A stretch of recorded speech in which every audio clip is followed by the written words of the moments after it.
ذلت اور رسوائی کا گہرا احساس تھا جو میں بنی سنوری بت بنی کمرے کے باہر کھڑی تھی۔ وہ شخص جو میرا محبوب شوہر تھا، اس نے کیسا ظلم کیا تھا نا، میں کچھ سوچ ہی نہ پائی۔ جانے میں کتنی دیر بند دروازے کو دیکھتی رہی، جب عقب سے ابھرنے والی آواز نے مجھے احساس دلایا کہ میں ابھی زندہ ہوں۔ بھابھی، آپ یہاں کیوں کھڑی ہیں؟ یہ میرے دیور کی آواز تھی۔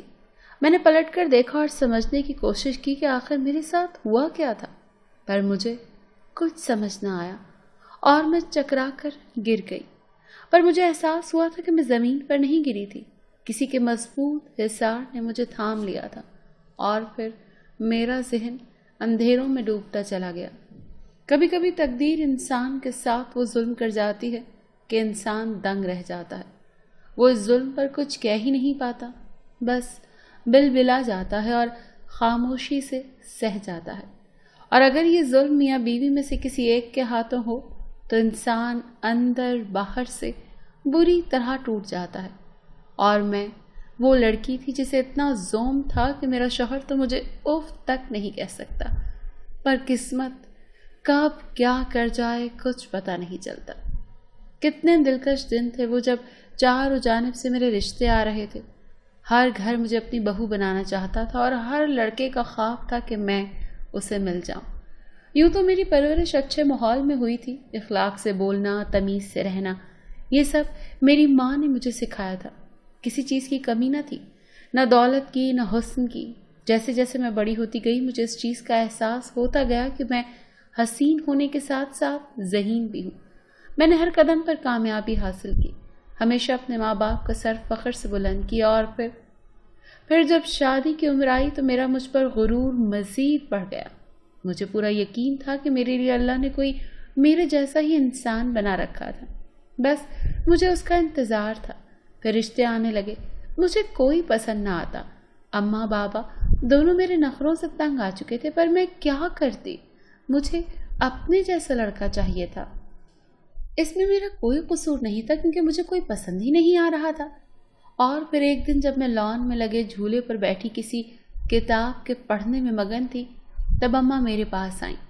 ان کے ہاتھ میں ہمیشہ کی طرح بہت سی تصویریں تھیں، وہ لڑکوں کی تصویریں تھیں، اور وہ مجھے دکھانے کے لیے لائیں تھیں۔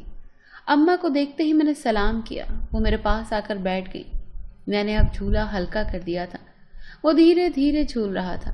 اماں نے کہنا شروع کیا کہ دیکھو نازش، جوڑے آسمانوں پر بنتے ہیں، اور اللہ جیسا بھی جوڑ بنائے اپنا ہمسفر اسے قبول کرنا پڑتا ہے۔ تمہاری وجہ سے ہم نے بہت سے اچھے لڑکوں کو ٹھکرا دیا۔ اب میں اور تمہارے بابا نہیں چاہتے کہ تمہارے بچپنے کی وجہ سے ہم مزید وقت گنوائیں۔ ہم جلد از جلد تمہاری شادی کرنا چاہتے ہیں۔ اماں بہت سنجیدہ تھی، ان کی باتیں سن کر میں اداس سی ہو گئی۔ ایک سچ تو یہ بھی تھا کہ میں اپنا گھر چھوڑ کر نہیں جانا چاہتی تھی، مجھے اپنے اماں بابا کے ساتھ رہنا تھا، پر کوئی میری بات سمجھ ہی نہیں رہا تھا۔ یہ چند جاننے والے لڑکوں کی تصویریں ہیں، ان میں سے دیکھ لو جو تمہیں اچھا لگے، اور اگر کوئی تمہیں نہیں پسند آتا تو پھر ہم اپنی مرضی کے لڑکے سے تمہیں بیاہ دیں گے۔ اماں کی بات سن کر تو میں تڑپ اٹھی۔ ایسا تو میں بالکل بھی نہیں چاہتی تھی کہ کسی انچاہے لڑکے کو میری زندگی میں داخل کر دیا جائے۔ اماں کی باتیں سن کر میں رونے لگی، لیکن اماں پر میرے آنسوں کا کوئی اثر نہیں ہوا۔ وہ خاموشی سے اٹھی اور چلی گئیں، یعنی وہ اس بار اپنا فیصلہ سنا کر گئی تھی۔ ان کے جانے کے بعد مجھے غصہ آیا اور میں نے تصویریں اٹھا کر پھینک دی اور رونے لگی۔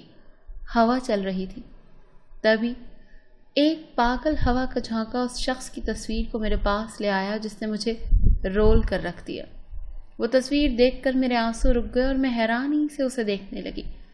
میری آنکھیں حیرت سے پھٹ گئیں، میں اتنا دلکش مرد میں نے کبھی نہیں دیکھا تھا۔ اس نے پینٹ کوٹ پہنا ہوا تھا اور وہ بہت ہی خوبصورت لگ رہا تھا۔ اسے دیکھتے ہی میرا دل چلا اٹھا کہ مجھے یہی شخص چاہیے۔ میری قسمت اچھی تھی کہ اماں بابا کو بھی وہی لڑکا پسند آ گیا۔ وہ کچھ ماہ پہلے باہر سے پڑھ کر آیا تھا، بابا کی کسی پرانے دوست کا بیٹا تھا، اور پھر دیکھتے ہی دیکھتے جیسے سب کچھ طے پا گیا۔ لڑکے والے مجھے دیکھنے آئے اور پسند کر گئے، بھلا وہ انکار کر ہی نہیں سکتے تھے۔ اماں بابا بھی لڑکے کو پسند کرائے تھے۔ میری دھوم دھام سے منگنی ہوئی۔ میری ابھی تک اپنے منگیتر سے بات نہیں ہوئی تھی اور میں کرنا بھی نہیں چاہتی تھی۔ ویسے بھی ہماری شادی ہونے والی تھی اور پھر دیکھتے ہی دیکھتے میری شادی کی تاریخ پکی ہو گئی۔ 1 مہینے بعد میری شادی تھی اور پھر اسی دن مجھے انجانے نمبر سے فون آیا تھا۔ جب میں نے پوچھا تو پتہ چلا وہ میرا منگیتر تھا۔ اس نے خود ہی فون کر لیا تھا۔ میرا دل تیزی سے دھڑک رہا تھا۔ اس کی آواز بھی اس کی طرح سحر انگیز تھی۔ اب ہماری روز بات ہونے لگی تھی۔ ہم ایک دوسرے کو پسند ناپسند سے واقف ہو چکے تھے اور ہم ایک دوسرے سے محبت کرنے لگے تھے۔ میں نے ساری شاپنگ اس کی پسند کی تھی اور وہ دن بھی آ گیا جب مجھے دلہن بنا کر اس کے سنگ رخصت کر دیا گیا۔ جتنے دھوم دھام سے میری شادی ہوئی تھی اس سے زیادہ خوبصورت میں لگ رہی تھی۔ ہر آنکھ مجھے دیکھ کر حیران تھی اور میں نے سب سے نظر بچا کر اپنے شوہر کو دیکھا تو وہ کسی شہزادے سے کم نہیں لگ رہا تھا، پر اس نے مجھ سے کوئی بات نہیں کی۔ وہ خاموشی سے بیٹھا رہا اور میں رخصت ہو کر اپنے سسرال آ گئی۔ مجھے سجے سورے کمرے میں بٹھا دیا گیا۔ میں یہ دیکھ کر حیران ہوئی کہ یہاں پر بالکل بھی چہل پہل نہیں تھی، نہ مہمان تھے نہ گھر کے زیادہ لوگ۔ میری ساس اور میری ننند رسموں کے بعد مجھے کمرے میں بٹھا کر چلی گئی۔ میں نے نظر اٹھا کر کمرے کو دیکھا تو مجھے عجیب سا احساس ہوا کہ یہ ویسا کمرہ تو نہیں ہے جیسا میرا شوہر مجھے بتایا کرتا تھا۔ میں اجنبی سی لگ رہی تھی یہاں، پر میں بیٹھی رہی۔ ٹائم گزرتا گیا لیکن وہ شخص نہیں آیا جس کے منہ سے میں تعریف کے چند بول سننا چاہتی تھی۔ بیٹھے بیٹھے میری کمر اکڑ گئی تھی اور پھر میں لیٹ گئی، لیکن تھکی ہوئی تھی، پتہ ہی نہیں چلا کب سو گئی۔ میری آنکھ شور کی آواز پر کھلی۔ میں جھٹکے سے اٹھ بیٹھی، دیکھا تو میرا شوہر آئینے کے سامنے کھڑا بال بنا رہا تھا اور وہ جان بوجھ کر شور کر رہا تھا کہ میں اٹھ جاؤں۔ مجھے اٹھتا دیکھ کر وہ فوراً کمرے سے باہر چلا گیا۔ میں تو جیسے پتھر کی ہو گئی۔ باہر دن نکل آیا، یعنی وہ ساری رات کمرے میں ہی نہیں آیا۔ میرے دل پر ایک گھونسا پڑا اور وہ مجھے نظر انداز کر کے چلا گیا۔ مجھے اس شخص کی سمجھ نہیں آئی تھی۔ شادی سے چند دن پہلے وہ مجھے نظر انداز کر رہا تھا۔ میں یہی سمجھ رہی تھی کہ شاید شادی کی تیاریوں میں مصروف ہے، پر اب اس کے رویے نے مجھے احساس دلایا تھا کہ معاملہ کچھ اور ہے۔ بے ساختہ مجھے رونا آ گیا اور میری آنکھوں سے آنسو بہنے لگے۔ اپنی اس بے قدری پر میں روتی نہ تو اور کیا کرتی۔ میں بھی اٹھی اور شاور لیا۔ ولیمہ چند دن بعد تھا۔ سارا دن وہ غائب رہا۔ ساس اور نند ہی میرے پاس آتی جاتی رہی۔ شام کو اماں بابا آئے تو میں اپنی اماں سے لپٹ کر خوب روئی۔ انہیں لگا میں اداس ہوں، جبکہ میں تو اپنی قسمت پر ماتم کر رہی تھی۔ اماں بابا بھی واپس چلے گئے۔ میرا دیور بھی مجھ سے زیادہ بات نہیں کر رہا تھا۔ وہ بھی ہینڈسم تھا لیکن میرے شوہر کے آگے کچھ بھی نہیں۔ مجھے کئی بار احساس ہوا کہ مجھے دیکھ رہا ہے، لیکن میرے دیکھنے پر وہ آنکھیں چرا لیتا ہے۔ شاید اس نے میرے چہرے سے سب جان لیا تھا۔ رات ہوئی اور میں اپنے کمرے میں آ گئی۔ سوچا کہ شوہر آئے گا تو اس سے پوچھوں گی کہ انتظار کرتے کرتے مجھے آدھی رات گزر گئی۔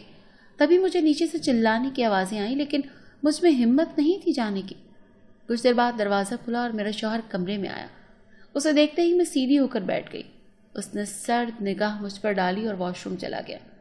10 منٹ کے بعد وہ باہر آیا تو میں نے اسے پکارا اور پوچھا کہ مجھ سے کوئی غلطی ہوئی ہے؟ آپ مجھے نظر انداز کیوں کر رہے ہیں؟ اس پر وہ جھٹکے سے مڑا اور کھا جانے والی نظروں سے مجھے گھورا اور غصے سے چلا کر، بڑی ہی کوئی بے حس لڑکی ہو تم! جب تمہیں شازم نے سب بتا دیا تھا تو پھر کیوں شادی کے لیے ہاں کی؟ کیوں برباد کی اپنی اور میری زندگی؟ وہ چلا رہا تھا اور میرے ذہن میں گونج رہا تھا کہ یہ وہ آواز نہیں ہے جسے میں روز سنتی تھی۔ میں شادی شدہ ہوں اور اپنی بیوی سے بہت محبت کرتا ہوں۔ تم کسی عذاب کی طرح میری زندگی میں داخل ہو گئی ہو۔ وہ الفاظ نہیں تھے، بلکہ مجھے ایسا لگا جیسے مجھ پر بجلی گر گئی ہو۔ اچھا ہوگا تم ابھی یہاں سے چلی جاؤ ورنہ میں کچھ کر لوں گا۔ وہ مجھے سائیکو لگ رہا تھا۔ مجھے اتنا تو سمجھ آ گیا تھا کہ میں زبردستی اس شخص کی زندگی میں لائی گئی تھی اور پھر اس نے میرا ہاتھ پکڑ کر مجھے کمرے سے نکال دیا۔ ڈھک کی آواز سے دروازہ میرے منہ پر بند ہوا۔ میرا تو جیسے سانس ہی رک گیا تھا۔ تب مجھے آواز آئی، میرے دیور کی۔ اگر اس نے مجھے سنبھالا نہ ہوتا تو شاید میں نیچے گر چکی ہوتی۔ جانے کتنی دیر بعد میری آنکھ کھلی اور میں ہڑبڑا کر اٹھ بیٹھی، کیونکہ میں اپنے کمرے میں نہیں بلکہ اپنے دیور کے کمرے میں تھی۔ اس کمرے کو دیکھتے ہی مجھے اپنائیت کا احساس ہوا اور پھر کچھ یاد آتے ہی میں رو پڑی۔ جانے میں کب تک روتی رہتی اگر ساتھ ہی بیڈ پر رکھی چیزوں پر میری نظر نہ پڑتی۔ میں حیران رہ گئی کہ یہ وہ گاڈز اور گفٹ تھے جو میں نے اپنے شوہر کو بھیجوائے تھے اس کی سالگرہ پر، لیکن یہ دیور کے کمرے میں کیا کر رہے تھے؟